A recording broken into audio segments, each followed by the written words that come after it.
What's up guys, and welcome to another episode of Career Mode. This is episode number 80. Wow, so close to 100, so close. Yeah, we take on Manchester United at Old Trafford. For the start of this episode, of course, you would have seen in the last episode, I think. Of course, this is one of the biggest, if not the biggest game of the season. Only 3 points separate Manchester United and us from second to first. We're in first, of course.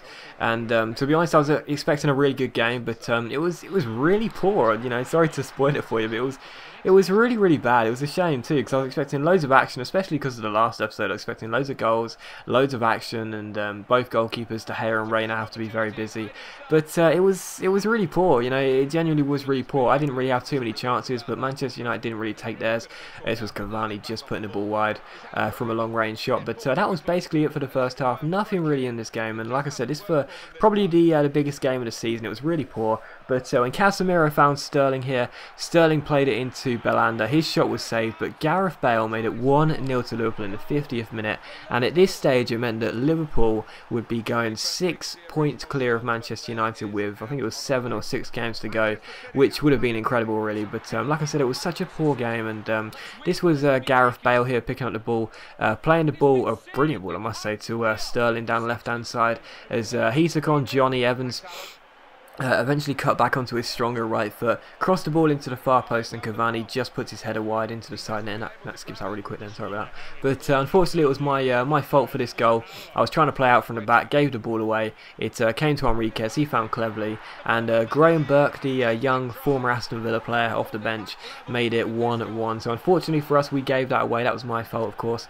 But in the 90th minute, it almost went even worse for us. Jordi Alba gave the ball away. The ball came to Angelo Enriquez, and eventually got it back from Van Persie, and he just put the ball wide of David De Gea's post. Of course, if that goal would have gone in, we would have gone level on points with United. They would have cut the gap to 0 points, and we only would have been in front of goal difference. But a draw is not too bad.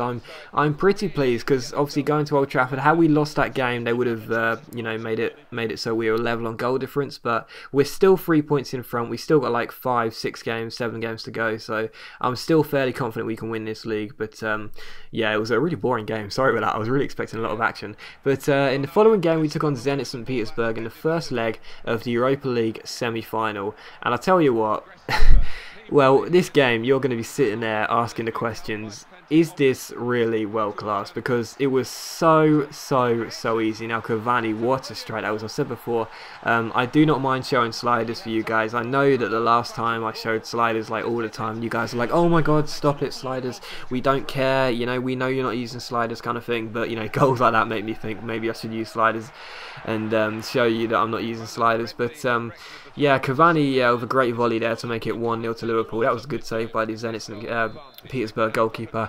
But from that resulting corner, it gets headed away. Bale goes to shoot for the ball, couldn't find space. He finds Casemiro, one touch, half volley, hits the bar. It comes down to Casemiro. The ball comes to Wilfried Zaha, and that makes it 2-0. So at this stage, I was thinking to myself, Jesus, you know, Zenit St. Petersburg, half the team must still be stuck in Russia because they are having an absolute nightmare. And, you know, they weren't threatening at all. This was their basically first shot of the game. Straight at David De Gea, who launched the ball forward. De Gea plays the ball up top. Gareth Bale runs across. He beats Anyukov for pace. He's not a slow right back, Anyukov, but lovely pace from Bale. Doesn't know what to do. Eventually plays the ball across the face of goal. And Edison Cavani, look at the power on that shot. No chance for the goalkeeper. It just went straight through his body. Made like a hole through his stomach. That was such a powerful shot. And that was Liverpool 3, Zenit St. Petersburg 0. They were all over the place. This was Henderson playing the ball out wide to Luke Shaw. Shaw found Gareth Bale. Everything was going down Bale's side. Bale eventually plays the ball inside to Jordan Henderson. Henderson skips past Bruno Alves and smashes the ball past, I think it's Malafi even goal for Zenit. And yeah, that made it 4-0. Then we made a triple substitution. 2 of the players coming on were Carroll and Slew. The other one was Daniel Agger for Kurt Zuma, I think it was. And yeah, it was 4-0 at this stage. We were just literally just completely dominating Zenit. They were all over the place. And straight from kickoff, Zaha goes down the right hand side here, skips past his man, lovely piece of dribbling. No one's going to stop Zaha. He plays the ball back into Edison Cavani. Cavani eventually goes down the right hand side, fake shots inside. Cavani's shot goes straight into the roof of the net. And at this stage, it was, I think it was 4-0, 5-0 to Liverpool. Yeah, 5-0. We were just completely dominating Zenit. They were so bad. This was a half one in Carolyn. At this stage, At this stage, I'd kind of just sort of took the, I was thinking of taking the foot off the gas pedal and just sort of just slowing down and saving the energy. But then I thought to myself, no, fuck it, I'm going to score as many goals as possible, and that'll mean that in the second leg I can just put out a load of youth kids, and I won't have to worry about it because we're going to go through to the final anyway. But yeah, it was just so easy, and as if 6-0 wasn't enough, Slew gets the ball here down the left-hand side, eventually crosses the ball in. Zaha's header is saved, but it comes all the way to Jordan Slew off the bench, who gets his goal to make it 7-0. An emphatic win, and believe me, it was world class. Even I was as shocked as you were, but it was indeed world class. But such an easy win, and we're surely through to the final. But as always, guys, a big thank you for watching, and I'll see you for the next episode very soon.